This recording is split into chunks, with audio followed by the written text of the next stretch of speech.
Hello friends, welcome to channel librarians. இன்றைக்கி நம்ம சங்கீதம் 91லேருந்து 110 வரைக்கும் உள்ள 12 கொஸ்டின்ஸ் பார்க்க போகிறோம். வாங்க பார்க்கலாம். ஸோ இதில் வந்து ஃபஸ்ட் 10 கொஸ்டின்ஸ் எந்த இடத்துல இருக்குது, அதாவது அதிகாரங்களும் அந்த வசனங்களும் சொல்ல போகிறோம். 11th கொஸ்டின் மட்டும் கர்த்தருக்கும் உங்களுக்கும் உண்மையாக பார்க்காம ஆன்சர் பண்ணணும். ஃபர்ஸ்ட் கொஸ்டின்: கர்த்தாவே, பரிசுத்தமானது நித்திய நாளாக உமது ஆலயத்தின் அலங்காரமாய் இருக்கிறது.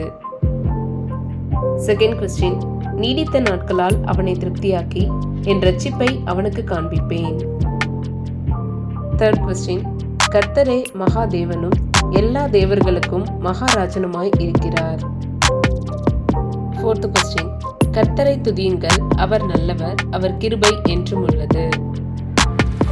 ஃபிஃப்த் கொஸ்டின்: நம்முடைய தேவனாகிய கர்த்தர் பரிசுத்தம் உள்ளவர். சிக்ஸ்த் கொஸ்டின்: நான் கர்த்தருக்குள் மகிழ்வேன்.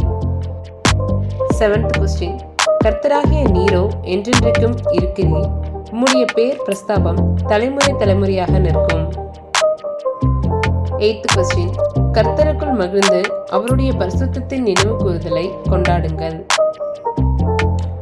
நைன்த் கொஸ்டின்: கர்த்தரே தேவனென்று அறியுங்கள்.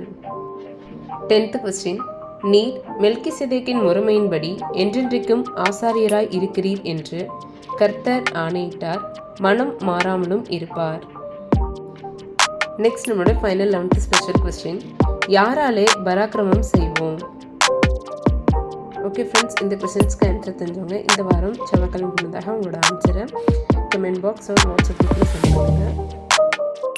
ஃப்ரெண்ட்ஸ், லாஸ்ட் வீக் கேட்ட கொஸ்டின்ஸ்க்கு ஆன்சர் பண்ணாங்க எல்லாரும் தான். இதில் வின் பண்ணியிருக்கிறது யாருன்னு பார்த்தீங்கன்னா எம்பிஷேனி 11 out of 11. Congratulations friends. Last week நம்ம கேட்ட ஸ்பெஷல் கொஸ்டினுக்கான கரெக்ட் ஆன்சர் பார்த்தீங்கன்னா புல். சில பேர் புல், மனுபுத்திர ரெண்டுமே கொடுத்தீங்க. ஸோ ரெண்டுமே கொடுத்தவங்களுக்கு மார்க் கொடுத்துருக்கோம். ஸோ எக்ஸாக்ட் ஆன்சர் புல் தான்.